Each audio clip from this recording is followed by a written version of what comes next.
John, thank you so much for coming on the Can Monkey Podcast Show. It's great to have you on here. I've been fortunate enough to see you at a lot of conferences. You know, you're famously known for taking a bunch of selfies, and then now it's like I always try to make sure I get a selfie with you when I see you at these conferences. But for those who don't know about you and your journey in the short-term rental industry and tech tape, tell us a little bit about yourself, what you do, and how you help individuals in our industry. Thanks, Alex. It's good to see you on screen. Usually we're live in person. But yeah, my name is John On. So my company's TechTape, and we provide revenue management services. Basically, we help short-term rental operators maximize their revenue on a per property basis. And then we have clients all over the world, not just the United States. The way I got into the industry, I actually am a short-term rental operator myself. I have a small portfolio in Honolulu, Hawaii, and my first property, two bedroom, two bath, generated over $200,000 in gross revenue per year. And this was pre-COVID, all the craziness. And then so other operators in Honolulu first said, "Hey, can you just run my revenue for me?" So I did it kind of like a side gig. And then friends on the mainland asked me, and then I did that as a side gig. And so 3 years ago, I converted that kind of favor that I did for my colleagues into a formal business, and that's TechTape. I love that because some people might have this mindset of like not wanting to share with, your competitors or other people doing the same thing as you, but you saw it more as a collaboration and saying, "Hey, I found out that this worked for my business, my portfolio, maybe it would work out for you too." So obviously being someone with the portfolio, you get to figure out how it works with your own business and then you just replicate from there. So did you find that your same colleagues had the same problems that you did or in what you've been able to figure out with TechTape? I mean, essentially, yes, right? Short-term rental, there are lots of moving parts, right? You have the guests, you have the maintenance, you have the cleaning, you have the garbage, right? Like you have all this stuff, right? Um, what what I found myself initially when I was just running the short-term rental company is kind of I knew I had to focus on revenue, but that kind of kept on sliding because another emergency would pop up, and another emergency would pop up, right? And then so I kind of dedicated myself to on a very, consistent, systematic way to doing it for myself and kind of figured some things out. And by improving everyone, and not everyone, but the folks that work with me, by improving them, it improves the overall market, right? So it's ad. It's not a competition of like, oh, I have a secret sauce that you can't have, right? But it's funny because sometimes when I'm talking with potential new clients, they're like, "Well, do you have anyone in my market?" And then they find it kind of threatening if I do, and I'm like, that has nothing to do with whether I could help you or not, right? So it really does improve the overall market.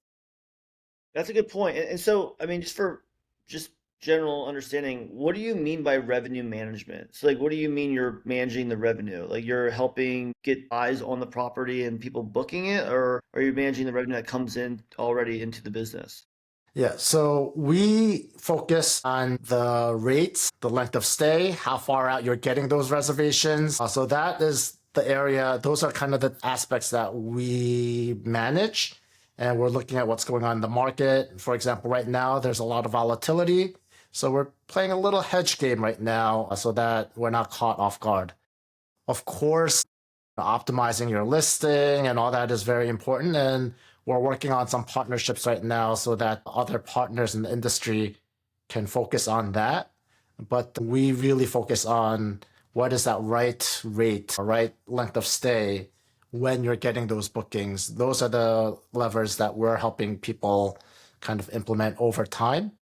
And then the other thing that I'll say is a lot of people think revenue management is like a series of settings in Price Labs or Wheelhouse, which we partner with Price Labs and Wheelhouse, and we implement using the same tools that everybody else has access to. But revenue management is like implementing a strategy over time and improving it over time and adjusting it over time. That is where revenue management really comes in. It's not, oh, I came in and I made these five settings and now it's going to be set it and forget it. And I think a lot of people mistaken the tool for the strategy. So when you're doing this, and I know you said you're all over the world, obviously you're starting just in your market where you kind of understood the idiosyncrasies going on.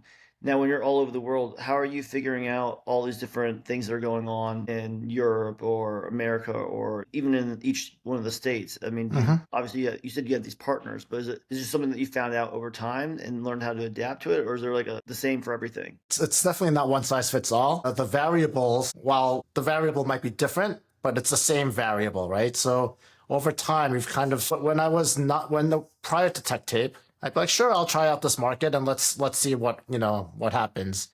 And what I saw was, while, demand might be lower in this market or whatever, but it was still the demand that we're looking at, right? And so by going into the market, by leveraging the knowledge that the property owner has already, right? Because they know their market in some way, some aspects. And then by leveraging our systematic approach of ramping it on to the market and everything, it's consistently worked. So we've systematized kind of how we approach different markets. We just added Japan last month, and what do I know about the Japanese market, right? What do we know about the Japanese market? But I'm about to present at what is it at the STR Hospitality Summit with Jody Odlin, and I'm presenting that, and the April RevPAR is like 50% higher than their RevPAR from last April, right? And we just onboarded them, so I know this is getting way too deep into the weeds, but the kind of the approach and the systematic approach that we've taken has proven time and again in all different types of markets. And so that's where we have the confidence that we can, kind of ease into any market and generate the performance for those markets. When someone converts to you or someone starts using tech tape, what do you usually hear? Or what are some of like the misconceptions they had beforehand that they didn't switch over to you? Then once they did, they're like, why didn't I do this sooner? Because I mean, if you're really helping them increase their business, what's the holdup? Like, why wouldn't everyone be using, a company like yours where you're gonna be saying, I'm basically improving your revenue from what you had last year to this year? Like, what's the holdup? And then once they're there, they're like, oh my gosh, I should have done this sooner. Yeah. So I think the challenge is partly that our industry at a very young age, early on, had access to these tools, Price Labs, Realhouse, dynamic pricing tools. And that coupled with the fact that, especially post COVID, as like demand was soaring, right?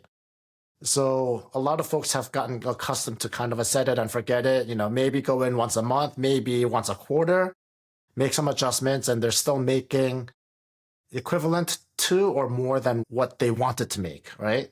So it's like it's working is kind of what it is. During post COVID, a lot of people left a ton of money on the table operating like that, even though they were really happy with what they made, right? So most of our clients start off with, I do really well, but I think we could do a little bit better, right? And that's kind of the starting point of a lot of the conversations.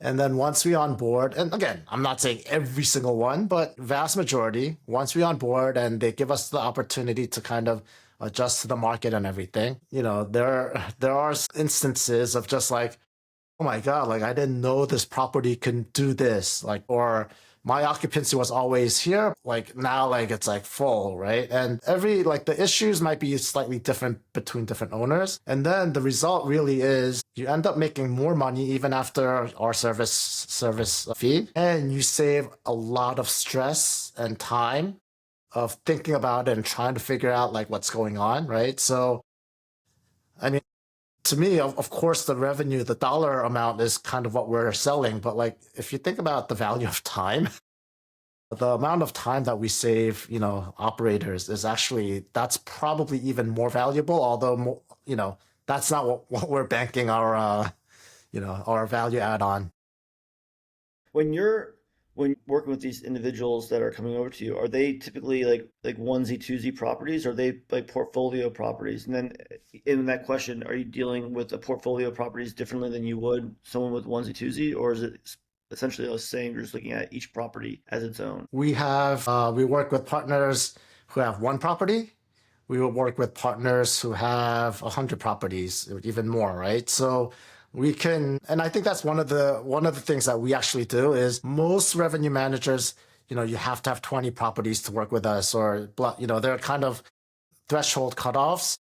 And I think it's because I started out as a manager. I'm like, That's kind of BS, right? Like you can't work with me unless you have this many properties. So we work the gamut. Of course, when a property manager has, for us it's more than 10 properties, we adjust our pricing model because, at that point there are different economics and dynamics. In terms of our approach, of course, when a portfolio within a single market comes and we can kind of gather more insights based on the multiple properties rather than just one or two properties. But we do touch every single property at least twice a week. And so that way, we're basically treating each property as an individual as well as part of a portfolio. Yeah. What's something that, like a little tip that you could give someone that if they weren't doing this, obviously if they work with you, then you could do it for them. But what's like a little tip that like you've noticed that people don't know that it's just a little tweak can change something in their business if they are doing it themselves right now? I'll share two things. One is stop chasing the market. Mm, Everyone uses all the data and they're like, my market is $100 ADR market, so I have, but my property has this or that and everything else, so it should be better. So then I'm gonna put it at $120 because it's a better property, right? Unfortunately, the consumer decides what your property is worth, and they are buying on your digital profile, not your actual property. So, is your description right? Do you have good ratings? Do you have good, pictures? That's what people are booking on, and not the fact that your next door neighbor doesn't have a hot tub and you do. I mean, that's a big example, but those nuances that you're like, oh, my property's better than his property. Are you advertising it, right? So there's a lot of like people think about the real estate and value their property, and also don't value it based on what you would be willing to pay for it, because different people are willing to pay different amounts, right? I'll leave it at that. I know this is not a full blown podcast, so I'll leave it at that. that's a good point. Something with CanMonkey, I mean, there's some markets that we're in right now where I never even heard of before, or I wouldn't even think that they would be good ones, and they're actually like big markets for us. What's something now outside, once you stepped outside of your island that you were on and you got to see the world a little bit bigger through TechTape, what's a market that you're like, oh my gosh, like if I was going to start a business somewhere, like this would be a really great one from the data and what you've seen? I think the way I would have to say this is actually it's like any market can be good. It's really like, and it depends. It's not just the data, right? It's like, what are you comfortable with, or what's for some people it's like it's a place that I want to go, right? Some place that has to be close by.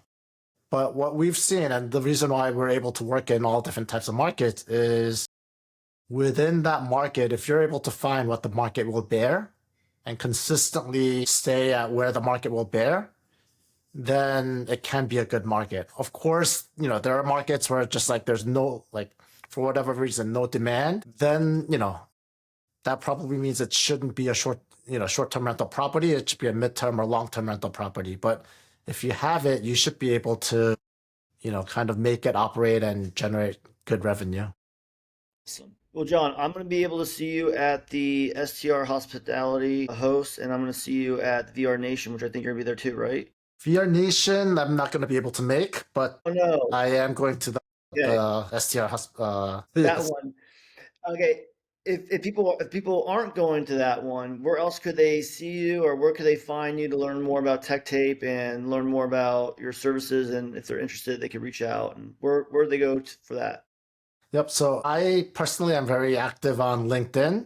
And so you could search John on TechTape or something like that on LinkedIn. And TechTape also has a LinkedIn page. You could also reach out to me by email, john.an at gettechtape.com. And that's how you can find me.